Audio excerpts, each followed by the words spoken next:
Bienvenue sur ma chaîne. L'un des messages piratés montre une mauvaise histoire sur Lionel Messi qui dit « Cristiano Ronaldo est le meilleur joueur de football de tous les temps ». Le nain Lionel Messi n'est pas ma chèvre et une photo de Messi en train de pleurer. Avant de continuer, prends le temps de souscrire et appuyer sur la touche de notification pour les futures vidéos. Ce message a immédiatement attiré l'attention des fans et des médias, et a suscité beaucoup de controverses.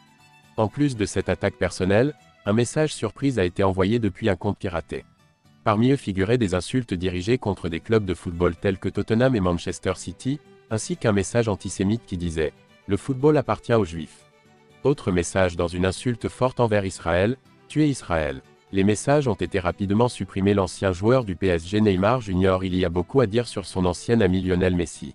Ces deux joueurs jouent ensemble depuis de nombreuses années, d'abord sous les couleurs du Barça puis sous les couleurs du Paris Saint-Germain. Ce Brésilien est l'un des joueurs avec qui la Polga est devenue de bons amis sur et en dehors du terrain. Avec Luis Suarez, il formait un triangle fort au Barça et entretenait de bonnes relations à cette époque. Neymar a ensuite rejoint le PSG, suivi de Lionel Messi en 2021 après que le Barça ait décidé de le quitter. Lors de ses premiers jours au PSG, l'entraîneur Mauricio Pochettino a eu la mauvaise idée de challenger ses joueurs lors des entraînements.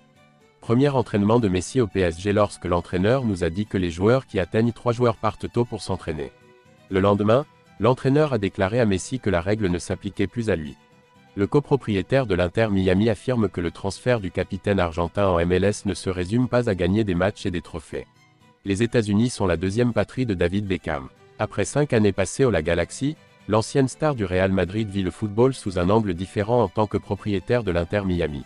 La signature de Lionel Messi est la décision la plus audacieuse du Floridien à ce jour, et l'Espagnol pense que l'icône de Barcelone peut aider l'USMNT à remporter la Coupe du Monde.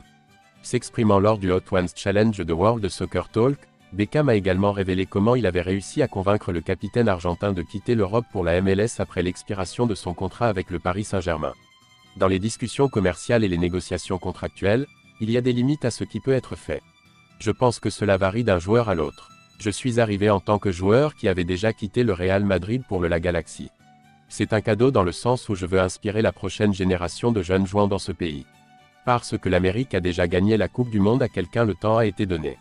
Et c'était comme ça avant que quelqu'un de la stature de Léo n'entre. Il est bon sur le terrain et bon en dehors du terrain. Un professionnel. Donc, si vous amenez quelqu'un comme ça, alors tous ces jeunes qui regardent à travers l'Amérique seront inspirés et voudront le voir dans leur théâtre et dans leur ville. Et c'est exactement ce que nous voulions. Messi a rejoint l'Inter Miami en juin 2023 et a mené l'équipe à la Coupe de la Ligue un mois après la signature du contrat. L'ascension du Héron se poursuit cette saison alors qu'il mène la conférence Est avec 8 points et le classement général de la MLS avec 4 points. Comme Rorema, le patron de Beckham, l'a dit il y a quelques mois, le club a un plan à long terme avec Messi.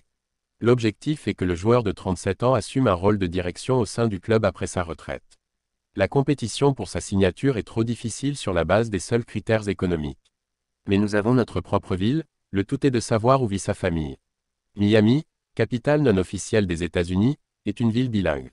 La majorité de la population a des racines hispaniques originaires d'Amérique du Sud et d'Amérique centrale, et je pense que c'est ce qui a vraiment séduit Lionel. Merci d'avoir regardé cette vidéo et je vous prie de laisser vos commentaires.